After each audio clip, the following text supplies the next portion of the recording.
Hi, I'm Tom Kraeuter. And I'm Nick Coetzee. I'm Grant Norsworthy. This is Worship Think Tank.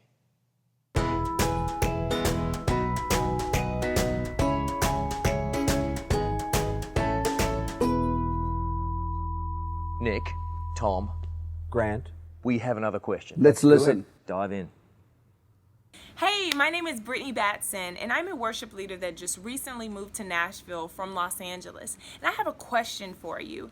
In modern worship, the trend has been, as a lead singer, to start off at a lower octave as you're leading and then jump to a higher octave for an energy lift and just for a greater dynamic vocally.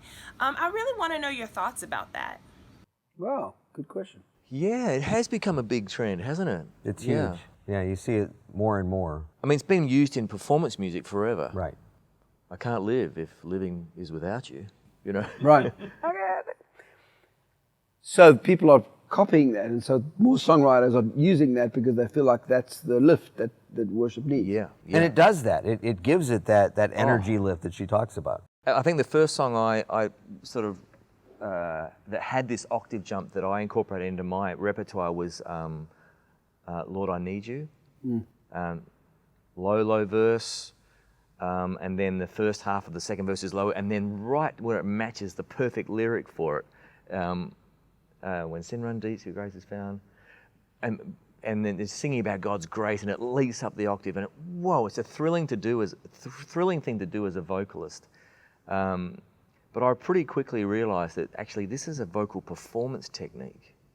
And for me, I think we will not be able to find a congregational key for a song if we retain that octave jump. Yeah. I'm a big advocate for having a female counter lead with my male lead. I am too. And we are always singing an octave apart from each other. So either you've got to have Mariah Carey singing with you, or you've got to remove the octave jump. And either way, if we keep that octave jump, we're going to lose the congregation. So there's a little musical sadness that has to happen for me, because I do enjoy that octave jump. It feels amazing if you can nail it. But if you remove it, the song feels a little less exciting, a little less, it doesn't really have that energy. But it's much more than compensated for when I hear the voice of the congregation singing. Yeah. And that's what I love. That's a higher joy. I'm prepared to accept this little musical sadness because there's this joy when the congregation can sing it in their key, in their octave, and with some passion and volume. Yeah. For me, it comes back to philosophy of why I'm doing what I'm doing. If I want to showcase what I can do vocally, that's very different than wanting to engage these people in coming before God. And the average person in the congregation is not going to pull that thing off. They're just not. Oftentimes the song starts out really low. We've already lost some people at that point just because of wanting to put in that octave jump.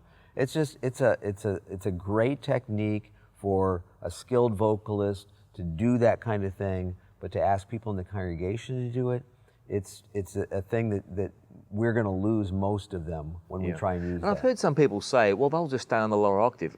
They won't. Most people in the congregation can't hear an octave. Right. They need to hear the actual melody of what we're singing, and that's what they're going to follow. And you do the octave jump, they're going to try and follow, and they can't do it, and then they're going to opt out. So is your solution then to use the song but just change the key and bring it into a key, have no octave jump, that is singable by most of the congregation? Right. And the last thing I want to communicate is, so those artists who record versions of these songs with the octave jump, they're bad. No, they're recording a version of a song. There's an expression of their artistic ability, their vocal ability, and I actually celebrate that. It's taking that wonderful rendition of a song that has an octave jump and making it congregational. Remove the octave jump. If you truly do want to lead the congregation to sing with you as an expression of worship to God, I think we'll remove the octave jump. And I probably should quickly say that there are some people, and even some congregations of people, who are so passionate about the musical expression of worship. It doesn't matter what key you're in. No. It doesn't matter whether you do the octave jump. They're totally into it, and and often those situations have a front of house mix that's so loud that people can't hear themselves sing anyway. But they are totally into it.